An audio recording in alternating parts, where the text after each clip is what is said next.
which is like, I mean, Frankenfish. I mean, you got to think about like with Amateur Night. That is a ridiculous concept. It is seriously made, but it is a ridiculous concept that happens. And same thing with The Guest. It is a rather ridiculous concept. I love it though. And so I listened to the commentary. I want to drop some kind of knowledge on you before we get going into it. This was their first union shoot. So they did Your Next. I did not know that. Your Next is like a mumblecore improv. Their friends were involved. Ty West is in it. A bunch of different directors. Joe Swanberg. Yeah. Wendy Glenn, who plays the woman who just brutally murders everybody, all the attackers. And we had people that were in like Upstream Color, like mumblecore. Yeah, it was a very mumblecore, not very seriously done film. Sharni Vincent was awesome in that movie. She was blended into his head. Yeah. Oh, gosh. Yeah. That's so good. That end where it's just like, well, how's she gonna top, like, she just smoked everybody. Blender on the head. Was it Joe Swanberg that runs out of the house and she's like, no, and then the piano cord cuts the guy's throat. It's like, oh my gosh. Yeah, that, like, what's an interesting story? They were working on this movie when that was released in theaters, and Lionsgate kept going, we're getting the box office receipts, we'll keep you updated. Well, it's not doing too well. Oh, it might do well better. Well later. And it kind of tanked, its opening weekend. And they're like, oh, great. But then Tarantino was there. He loved it. So they got some good news, at least, while they were working on this. I just remember whenever that movie came out, a friend of mine worked at a theater. His roommate worked at a theater. And then they put a gigantic movie theater size poster that was like the size of a wall of Your Next in their bathroom. So whenever I went to his house and had to go to the bathroom, there was this gigantic fox mask standing there. And I'm like, what is this movie? Yeah, all right, so this is going to sound really random, but if you listen to the Snowmobile pod, which we just did about Icebreaker, we had this long conversation about Avril Lavigne movies, Avril Lavigne songs being directed by like Catherine Bigelow, Alexander Payne. We had a long discussion. But in my bathroom, in my college house, I was walking around like a Walmart one night and I saw a poster of Avril Lavigne and I just laughed at it. So I put that in my bathroom. So whenever people walked in, they had like the sliding door. They went, what? Just like Avril was looking at them. So that's like, if you listen to that pod, I just thought that was fun. Speaking of posters and bathrooms. Why do you have to go and make everything so complicated? Yeah, that's right. Now, you're gone. That's right. I mean, but I just love seeing people's reactions. They'd be like, what? Like, you have a Casualties poster in your living room and then Avril Lavigne. So this is kind of cool because they shot in New Mexico. They wanted to shoot it in the Pacific Northwest, like give it like a Green Room style vibe. I don't know if you've seen Green Room. Oh, yeah. Yeah. So they wanted to give it that kind of vibe. But they looked at tax incentives because this is a $5 million movie, which is a fortune to them because they had never shot anything that big. So they decided to go to New Mexico and they thought it was cool. Like, this is like a Halloween movie that takes place in the desert. Like, it's during Halloween. It's not about, it takes place around that time. It's not a Halloween movie. Yeah, it's kind of like if you said Eyes Wide Shut is a Christmas movie. Yeah, exactly. Yeah. But they thought it'd be cool to do like a Halloween setting in the desert because you never really see that. Like, you don't really, you think trick or treat. You usually think suburban green grass and kids running around. Exactly. Yeah, I never thought of this. So I thought that was really cool. And also, what's interesting is these guys, one of my favorite things, I want to hear what you have to say about it. So in the commentary, one of my, like, what the director said, Adam said, he's like, if you're having a good time on set, something is wrong. He said that in the commentary, which... That makes a lot of sense. There's definitely... I've enjoyed myself sometimes on sets, but there's a lot of stress. So let's say they're like, Mark, I need these 40 cars on set now. Like, I only found 33 of the guys. Exactly. Like, six of them aren't working. Like, Mark, we need 3 dirt bikes. And you see like the crew guys working on all the dirt bikes. And you're like, there aren't any ready. Or get the monsters ready. And 4 of them are ready out of the 30. Like, it's thrilling when you get it right. And when you work, it's a collaborative experience, but it's never, I don't think I've ever had fun. Like, it's fun, but it's also been very stressful for me. It's like a stressful fun. Yeah. Good time. It's exhilarating. That's probably that's a good way to put it. I never thought. But if someone's like, hey man, you want to come work on my movie? It's going to be perfect. I'm like, no. Yeah. I know what that means. But if Adam's like, hey, come work with me. It's going to be a pain in the ass. Like, we're trying some new things. I'm new at this. I'll be like, I'm with you. That's generally whenever you get hired for a film, they do say something like that. Like, it's going to be, it's going to be a shit show. It's like, it's a 60-day shoot, 30 days are overnight. So that way, automatically going into it. It's like, oh, okay, well, I'm going to have a lot of days that are going to be overnight. And I'm not going to say the movie, but I signed up for a movie, signed all the contracts, got my badge, got all my paperwork done. And they're like, yeah, it's out of town and it's nights. I'm like, what? I was like, what? By the way, it's in Florida. I think I let you. Mark, wait, what? You are going to Mexico.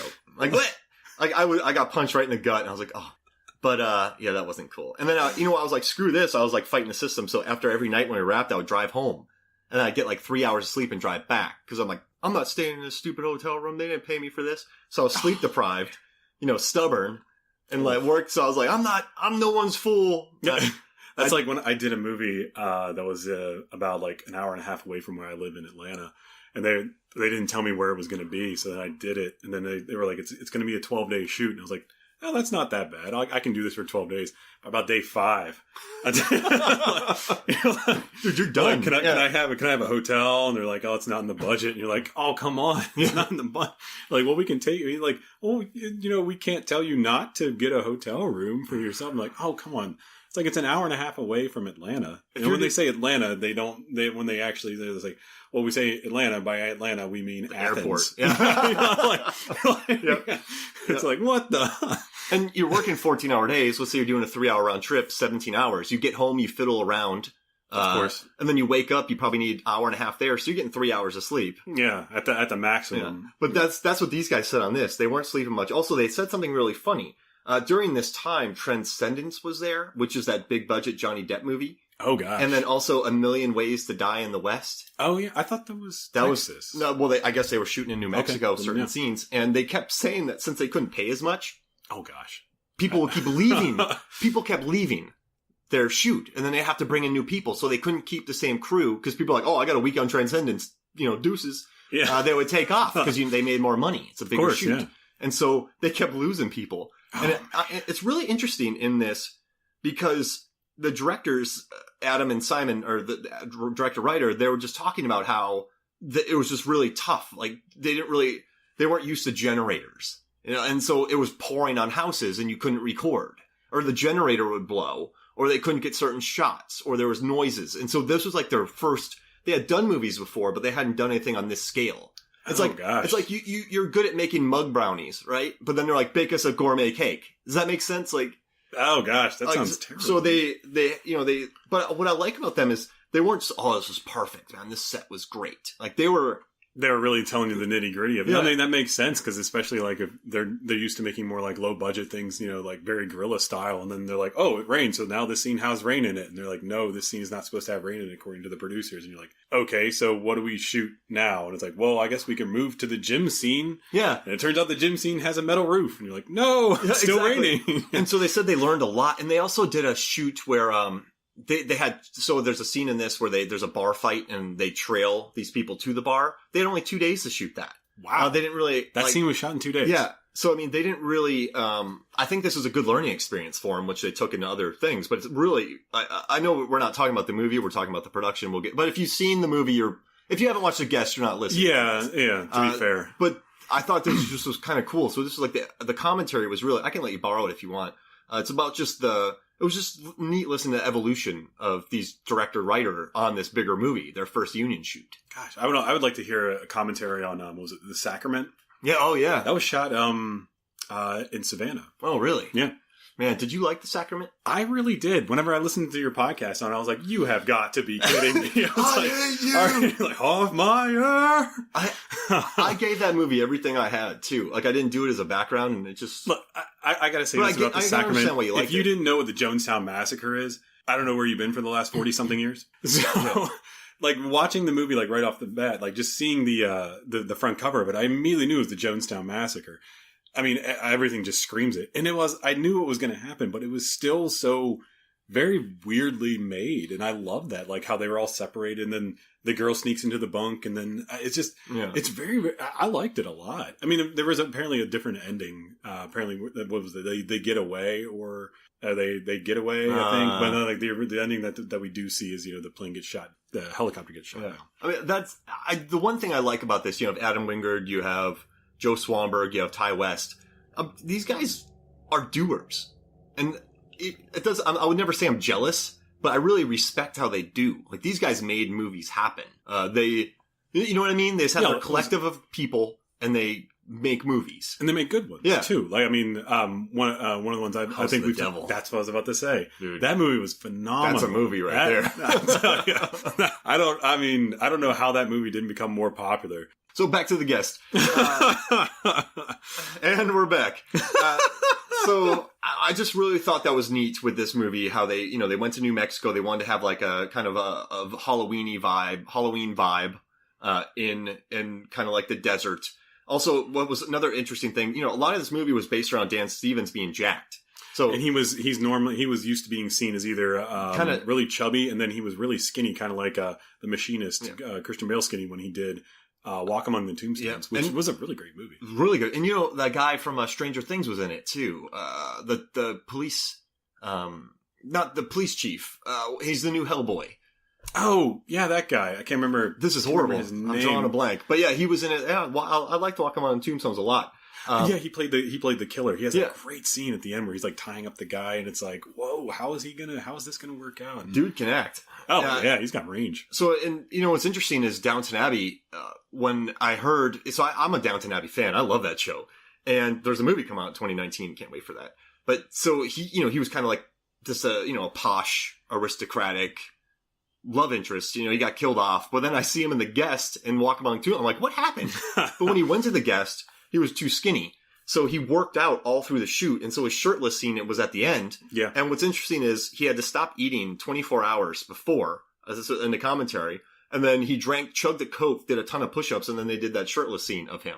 He looked great. Yeah. He shaved all of his body hair off and then went to a tanning salon, if I'm not mistaken. Yeah, and just for that one shot, just to kind of promote, but that was featured everywhere in the movie. Of course, yeah, I mean, that was the first thing I thought of. The trailer, like, that was like, just like, oh, hey, we got Jack Dan Stevens. And I was like, wait, what? But they hadn't seen, Dan Stevens, he got cast for, it's pretty interesting that I don't think they even watched Downton Abbey. They just wanted to kind of counter cast, and they got him.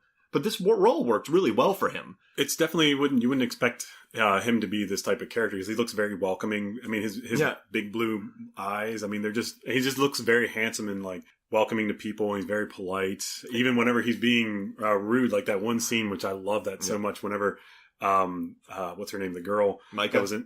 There we go. Whenever she discovers that Dan is not or David doesn't actually exist. Anna. Or he's been killed. And then she tells her parents about it, and he's like, well, that's military intelligence for you. But here's my dog tags to show you who I am. I don't like wearing them because, And it's like, okay. And then, all right. And then, the parents believe him because who are they going to believe? The adult or the child? And then she runs off to her bedroom, and then he knocks on the door, walks in, and he's talking to her. He's like, basically telling her like, shut up. It's like, and that whole scene, he gets like it's got to be within inches of her face, and he's just like, do we understand each other? And she's like in tears, and he's like, good. And then he gets up, walks out. He's like, is this that mix CD you made for me? I'm looking forward to listening to this. And you're like, oh my goodness, this guy. It's just like, that scene there's so much, you could cut the tension with a knife. He crushed it. And unbelievable. So the bar fight scene. Oh yeah. Whenever I showed this movie, I've always pitched that scene to everybody because it's great. Because the first time I watched this movie, was with a friend of mine. And we were watching the scene, and she goes, why would he order that drink for himself? And I said, that's mace. She was like, no, that's disgusting. And like, maybe he's trying to show that he's like an alpha male. Like, no, he's gonna throw that at someone. I guarantee it. And lo and behold, I love that scene. He's just like, I want cosmopolitans for all the guy. Yeah, blowjob shots. Blowjob. That's a great move. And then they throw the drink at him. And he just chucks the Tabasco and Fireball in the guy's face, and it's like, oh god, that guy's out for the count, and then he breaks the guy's leg. That whole scene, and then that moment whenever the guy remember the bartender has the bat, he's like, he thinks he's next. Like don't even try. Yeah. And then he just looks at the two guys who are sitting at the bar who haven't even moved. I mean, they look like they've been drinking in bars their entire lives. Yeah. So they're probably like, oh, I saw this back in '74 again. Yeah, dang it, Dan. And just as long as they're not bothered, they're fine. Oh yeah. And he looks at the guys, says, why don't you get out? They're like, okay. They get up and go, and the bartender looks like he's going to hit him with a bat, and he's like, all right, let's do this. He's like, no, how about here's a couple $100, and why don't you tell them, why don't you call the cops and tell them that some underage kids came in here, got a little drunk. They like, how are you supposed to know? They had these fake